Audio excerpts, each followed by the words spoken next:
Hi SL ടോക്സിന്റെ മറ്റൊരു വീഡിയോയിലേക്ക് എല്ലാവർക്കും സ്വാഗതം. ഇപ്പോൾ ഈ റിലേഷൻഷിപ്പ് തുടങ്ങി കഴിഞ്ഞാൽ നമ്മൾ എല്ലാവരും വിചാരിക്കുന്ന ഒരു കാര്യമുണ്ട്, എൻ്റെ റിലേഷൻഷിപ്പ് ലൈഫ് ലോങ് ഇതേപോലെ തന്നെ കൊണ്ടുപോകണം എന്നുള്ളത്. കുറേ പേർക്ക് അതിന് കഴിയാറുണ്ട്, കുറേ പേർക്ക് കഴിയാറില്ല. ചിലർക്ക് റിലേഷൻഷിപ്പ് പകുതി വരെ കുഴപ്പമുണ്ടാവില്ല, അതായത് കുറച്ച് കാലത്തേക്ക് കുഴപ്പമുണ്ടാവില്ല, കുറച്ച് കഴിയുമ്പോഴത്തേക്കും ഒരു താളപ്പിഴകളൊക്കെ വരാമെന്നൊക്കെ പറയുമല്ലോ, അത്തരത്തിൽ ചെറിയ ചെറിയ പ്രശ്നങ്ങളൊക്കെ വന്നു തുടങ്ങാറുണ്ട്. സോ റിലേഷൻഷിപ്പ് കുറച്ചുകൂടി സ്ട്രോങ് ആക്കണം എന്നുള്ളത് ആഗ്രഹിക്കാത്ത ആളുകൾ ആരും ഉണ്ടാവില്ല. ഒരു നല്ല റിലേഷൻഷിപ്പ് വേണമെന്ന് ആഗ്രഹിക്കാത്തവരുണ്ടാവില്ല.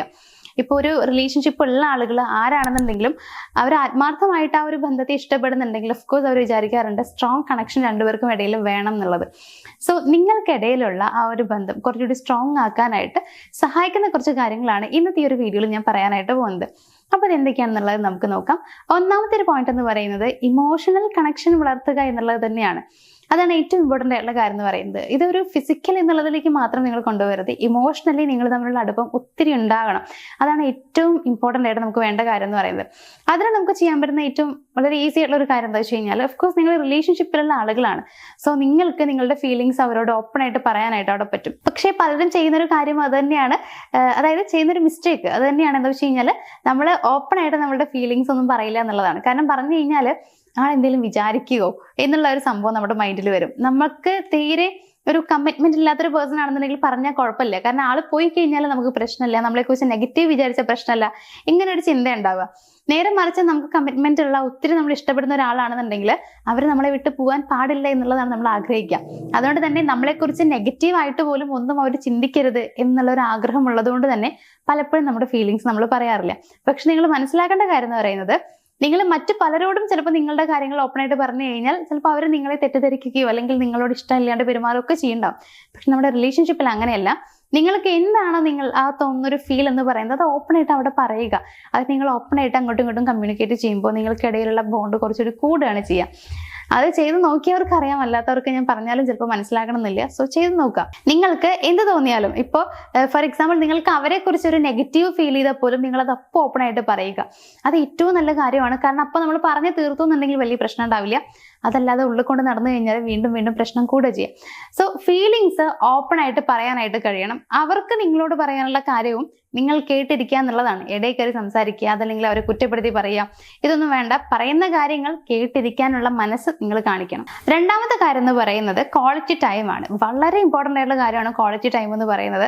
സമയത്തിന് എത്രത്തോളം പ്രാധാന്യമുണ്ട് റിലേഷൻഷിപ്പിൽ എന്നുള്ളത് ഇന്നത്തെ ജനറേഷനിലുള്ള ഏകദേശം ആളുകൾക്കൊക്കെ അറിയുന്ന കാര്യമാണ്. ബിക്കോസ് എല്ലാവരും സോഷ്യൽ മീഡിയ യൂസ് ചെയ്യുന്ന ആളുകൾ തന്നെയാണ്.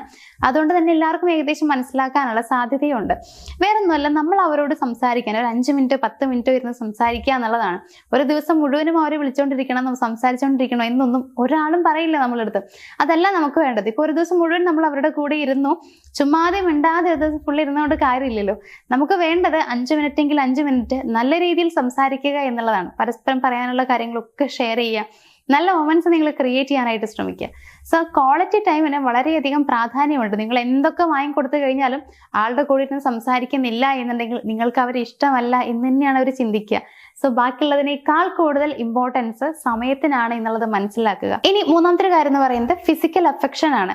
ഈ ഒരു ഇമോഷണൽ കണക്ഷൻ എന്ന് പറഞ്ഞ അതേപോലെ തന്നെ വളരെ പ്രാധാന്യമുള്ളൊരു കാര്യമാണ് ഈ ഒരു ഫിസിക്കൽ കണക്ഷൻ എന്ന് പറയുന്നത്, അല്ലെങ്കിൽ ഫിസിക്കൽ അഫെക്ഷൻ എന്ന് പറയുന്നത്. അതായത് ഇപ്പൊ നമ്മൾ ഉദ്ദേശിക്കുന്ന കാര്യം എന്ന് പറയുന്നത് വേറൊന്നുമല്ല, ജസ്റ്റ് നിങ്ങൾ അടുത്തിരിക്കുന്നതും നിങ്ങളുടെ കൈ ഹോൾഡ് ചെയ്ത് പിടിക്കുന്നതും ഒക്കെ ഇതിൽ പെടുന്നതാണ്. അത്തരത്തിലുള്ള ചെറിയ ചെറിയ കാര്യങ്ങളൊക്കെ നിങ്ങൾ ക്രിയേറ്റ് ചെയ്യാൻ വേണ്ടി ശ്രമിക്കുക. നിങ്ങൾ പ്രണയിക്കുന്ന അല്ലെങ്കിൽ നിങ്ങളുടെ മാരേജ് കഴിഞ്ഞിട്ടുള്ള ആളുകളൊക്കെ ആണല്ലോ, അതുകൊണ്ട് തന്നെ നിങ്ങൾ ജസ്റ്റ് ഒന്ന് അടുത്തിരിക്കുന്നതുകൊണ്ടോ കൈ ഇങ്ങനെ ഹോൾഡ് ചെയ്ത് പിടിക്കുന്നതുകൊണ്ടൊന്നും വലിയ പ്രശ്നമൊന്നുമില്ല. അതൊക്കെ വളരെ ഇമ്പോർട്ടൻ്റ് ആണ്. ഹഗ്ഗും കിസ്സും എല്ലാം അതിൽ വരുന്നത് തന്നെയാണ്. സോ അതിനൊക്കെ വളരെയധികം പ്രാധാന്യം കൊടുക്കാനായിട്ട് നിങ്ങൾ ശ്രമിക്കുക. അതും റിലേഷൻഷിപ്പിൽ വേണ്ട കാര്യം തന്നെയാണ്. ഇതൊക്കെ ഉണ്ടെങ്കിൽ മാത്രമാണ് കുറച്ചുകൂടി സ്ട്രോങ് ആയിട്ട് മുന്നോട്ട് കൊണ്ടുപോകാനായിട്ട് പറ്റുള്ളൂ. ഇനി നാലാമത്തെ കാര്യം എന്ന് പറയുന്നത് അപ്രിസിയേഷനും വാലിഡേഷനും ഒക്കെയാണ്. അതായത് അവർ ചെയ്യുന്ന കാര്യങ്ങൾക്ക് നല്ല രീതിയിലുള്ള അപ്രിസിയേഷൻ കൊടുക്കുക, ഗ്രാറ്റിറ്റ്യൂഡ് അറിയിക്കാൻ വേണ്ടി ശ്രമിക്കുക, വാല്യൂ കൊടുക്കുന്നുണ്ട് എന്നൊരു തോന്നൽ അവരിൽ ഉണ്ടാക്കിയെടുക്കുക. ഇപ്പൊ എന്തെങ്കിലും കാര്യം നിങ്ങൾക്ക് ചെയ്തു തന്നു എന്നുണ്ടെങ്കിൽ, നീ ചെയ്ത കാര്യം എനിക്ക് ഒത്തിരി ഇഷ്ടപ്പെട്ടു കേട്ടോ, താങ്ക് യു എന്നുള്ളത് പറയാം. പലരും പറഞ്ഞു കേൾക്കാറുണ്ട് ഞങ്ങൾക്കിടയിൽ ഒരു താങ്ക്സിന്റെ ആവശ്യമൊന്നും ഇല്ല എന്നുള്ളത്. പക്ഷെ അങ്ങനെയല്ല. നമുക്ക് അവരൊരു കാര്യം ചെയ്ത് തന്നു കഴിഞ്ഞാൽ നമ്മൾ താങ്ക്സ് പറഞ്ഞിരിക്കണം. 2ഓ 3ഓ പ്രാവശ്യമൊക്കെ നമ്മൾ പറഞ്ഞില്ല എന്നുണ്ടെങ്കിൽ അടുത്ത പ്രാവശ്യം അവർക്ക് ചെയ്തു തരാൻ പോലും തോന്നില്ല. കാരണം അവർ വിചാരിക്കുക എന്താണ്, അവർ ചെയ്തു തരുന്നുണ്ട്, നമ്മൾ അതിന് വലിയ പ്രാധാന്യം കൊടുക്കുന്നില്ല, നമ്മൾ കാണുന്ന പോലും ഇല്ല എന്നുള്ളതാണ്. സോ അങ്ങനെയല്ല, നീ ചെയ്യുന്ന കാര്യത്തിന് അതിൻ്റെതായ ഇമ്പോർട്ടൻസ് ഞാൻ തരുന്നുണ്ട്, അതിൻ്റെതായ പ്രയോറിറ്റി നിനക്കും ഞാൻ തരുന്നുണ്ട് എന്ന് അവർക്ക് മനസ്സിലാകണമെന്നുണ്ടെങ്കിൽ നമ്മൾ ഇത്തരത്തിലുള്ള ചെറിയ ചെറിയ വേർഡ്സ് ഒക്കെ യൂസ് ചെയ്യണം. അതായത് താങ്ക് യു, കൺഗ്രാറ്റ്സ്, ഇങ്ങനെയുള്ള കാര്യങ്ങളൊക്കെ നമ്മൾ ഉപയോഗിച്ചേ പറ്റുള്ളൂ. സോ അപ്രിസിയേഷൻസിന് വളരെയധികം പ്രാധാന്യമുണ്ട്. നിങ്ങൾക്ക് വേണ്ടി എന്ത് ചെയ്തു തന്നു കഴിഞ്ഞാലും അതിന് അപ്രിസിയേഷൻ നൽകുക, ഗ്രാറ്റിറ്റ്യൂഡ് അറിയിക്കാൻ വേണ്ടി ശ്രമിക്കുക. ഇനി 5ാമത്തെ ഒരു കാര്യം എന്ന് പറയുന്നത് വിശ്വാസം വളർത്തിയെടുക്കുക എന്നുള്ളതാണ്. വിശ്വാസം എന്ന് പറഞ്ഞു കഴിഞ്ഞാൽ ഒറ്റ പ്രാവശ്യം തകർന്നാൽ മതി, പിന്നെ അത് ശരിയാവാൻ സാധ്യത കുറവാണെന്നുള്ളത് ഞാൻ പറഞ്ഞിരേണ്ട ആവശ്യമില്ലല്ലോ. നമുക്ക് എല്ലാവർക്കും അറിയുന്ന കാര്യം തന്നെയാണ്. അതുകൊണ്ട് നിങ്ങൾ ചെയ്യേണ്ട കാര്യം എന്താണെന്ന് വെച്ച് കഴിഞ്ഞാൽ, നിങ്ങളെക്കുറിച്ച് ചെറിയൊരു സംശയം പോലും ആളുടെ മനസ്സിൽ വരാനുള്ള ഇടവരുത്താതിരിക്കുക. അങ്ങനെ എന്തെങ്കിലും സംശയം വരുന്നുണ്ടെന്ന് തോന്നിക്കഴിഞ്ഞാൽ അപ്പം തന്നെ അത് ക്ലിയർ ചെയ്യാം. അതായത് ഇപ്പം നിങ്ങളുടെ ഫോണിൽ ഒരാൾ നിങ്ങൾക്ക് മെസ്സേജ് അയച്ചു എന്ന് വിചാരിക്കുക, മേ ബി നിങ്ങളുടെ ഫ്രണ്ട് ആയിരിക്കാം. അപ്പൊ ഇവരത് കണ്ടു എന്ന് വിചാരിക്കുക. നോർമലി ഒരു മെസ്സേജ് നമ്മൾ അവരോട് പറഞ്ഞിട്ടില്ല, ഈ ഒരാളെ കുറിച്ച് അവരോട് പറഞ്ഞിട്ടില്ല എന്നുണ്ടെങ്കിൽ അഫ്കോഴ്സ് ഇവരുടെ മനസ്സിലൊരു സംശയം വരും, ഇത് ആരാണ് എന്നുള്ളൊരു കാര്യം. മാത്രമല്ല, ഇപ്പോൾ നിങ്ങൾ ഇത് കാണുന്നൊരു വ്യക്തി, നിങ്ങൾ ഒരു പുരുഷനാണെന്ന് വിചാരിക്കാം. സോ നിങ്ങളുടെ ഒരു ഫീമെയിൽ ഫ്രണ്ട് നിങ്ങൾക്ക് മെസ്സേജ് അയച്ചു, അത് നിങ്ങളുടെ വൈഫോ നിങ്ങൾ പ്രണയിക്കുന്ന ആളോ കണ്ടു കഴിഞ്ഞാൽ ഓഫ്കോഴ്സ് ആളുടെ മനസ്സിലൊരു ചെറിയ രീതിയിലെങ്കിലും ഒരു കരട് വീണിട്ടുണ്ടാവും. എത്രയൊക്കെ നിങ്ങൾ വിശ്വാസമുള്ള ഒരാളാണെങ്കിലും ചെറിയൊരു കരട് വീഴും. പ്രത്യേകിച്ച് ആ ഒരു ആളെ ഇവർക്ക് അറിയുകയും കൂടി ഇല്ല എന്നുണ്ടെങ്കിൽ പറയേണ്ട ആവശ്യമില്ല. അപ്പൊ നമുക്കത് മനസ്സിലാക്കാൻ പറ്റും. കാരണം നമ്മൾ മനുഷ്യരല്ലേ, നമുക്ക് ഊഹിച്ചാൽ മനസ്സിലാക്കാൻ പറ്റും ആൾക്ക് എന്തെങ്കിലും ഫീൽ ചെയ്തിട്ടുണ്ടാവും എന്നുള്ളത്. സോ നമ്മളത് ക്ലിയർ ചെയ്യുക, ഇതെന്റെ ഫ്രണ്ട് ആണെന്നുള്ളത് കൃത്യമായി പറഞ്ഞു കൊടുക്കുക, അതവിടെ സോൾവ് ആയി. നമ്മൾ പറഞ്ഞും കൊടുത്തില്ല, ആളിനി നമ്മൾ എന്ത് വിചാരിക്കും എന്നുള്ള പേടിയും കൊണ്ട് ചോദിച്ചിട്ടുമില്ല. സോ അതുകൊണ്ട് ഈ ഒരു കാര്യം അവിടെ വെച്ച് സോൾവ് ആവാതിരിക്കുവാണ് എന്നുണ്ടെങ്കിൽ ആളുടെ മനസ്സിൽ നിന്ന് ഈ ഒരു കാര്യം പോവില്ല. ആ ഒരു കാര്യം വെച്ചുകൊണ്ട് തന്നെ നിങ്ങളോട് പെരുമാറിക്കൊണ്ടേയിരിക്കും. വേറെ എന്ത് ചെയ്യുമ്പോഴും ഈ ഒരു ചിന്ത ആളുടെ മനസ്സിലുണ്ടായിരിക്കും. അപ്പോൾ നിങ്ങളോടുള്ള സംശയമൊക്കെ കൂടിക്കൂടി വരിക ചെയ്യാം. വിശ്വാസം നിലനിർത്തേണ്ടത് അത്യാവശ്യമാണ്. നിങ്ങളെക്കുറിച്ചൊരു സംശയം ആളുടെ മനസ്സിലും വരാൻ പാടില്ല, ആളെക്കുറിച്ചൊരു സംശയം നിങ്ങളുടെ മനസ്സിലും വരാൻ പാടില്ല.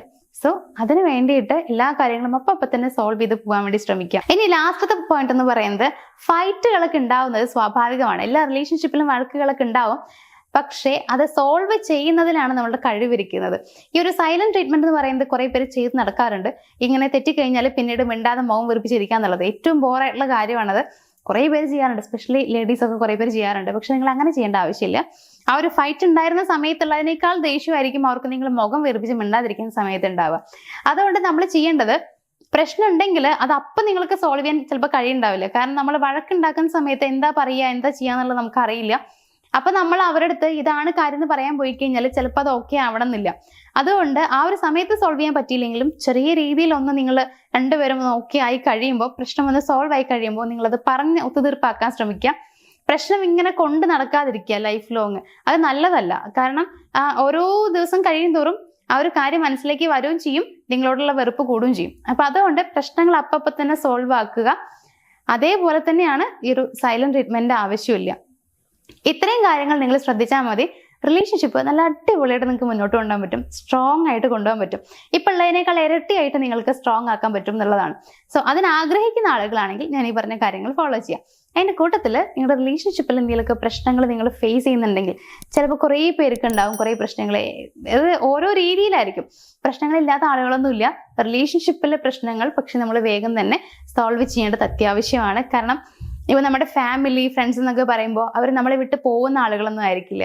പക്ഷെ നമ്മുടെ റിലേഷൻഷിപ്പ് എന്ന് പറയുമ്പോൾ ഒറ്റ പ്രാവശ്യം പോയി കഴിഞ്ഞാൽ തിരിച്ച് കിട്ടാൻ പാടായിരിക്കും. അപ്പൊ ചിലപ്പോൾ ചെറിയ രീതിയിലുള്ള ഒരു മിസ്അണ്ടർസ്റ്റാൻഡിങ്ങിന്റെ പേരിലൊക്കെ ആയിരിക്കും ആ പ്രശ്നങ്ങളൊക്കെ ഉണ്ടാവുക. അതുകൊണ്ട് തന്നെ എല്ലാം സോൾവ് ചെയ്യാൻ ശ്രമിക്കുക. നിങ്ങളെ കൊണ്ട് പറ്റുന്നില്ല എന്നുണ്ടെങ്കിൽ, ഒരു ഗൈഡൻസ് ആവശ്യമാണ് എന്നുണ്ടെങ്കിൽ സ്ക്രീനിൽ കാണുന്ന നമ്പറിലേക്ക് ഒന്ന് കോൺടാക്ട് ചെയ്യാം. അപ്പൊ എന്തായാലും ഇന്നത്തെ ഈ ഒരു വീഡിയോ ഞാനിവിടെ വെച്ച് വൈൻഡപ്പ് ചെയ്യാണ്. നമുക്ക് മറ്റൊരു വീഡിയോയിൽ കാണാം. Thank you.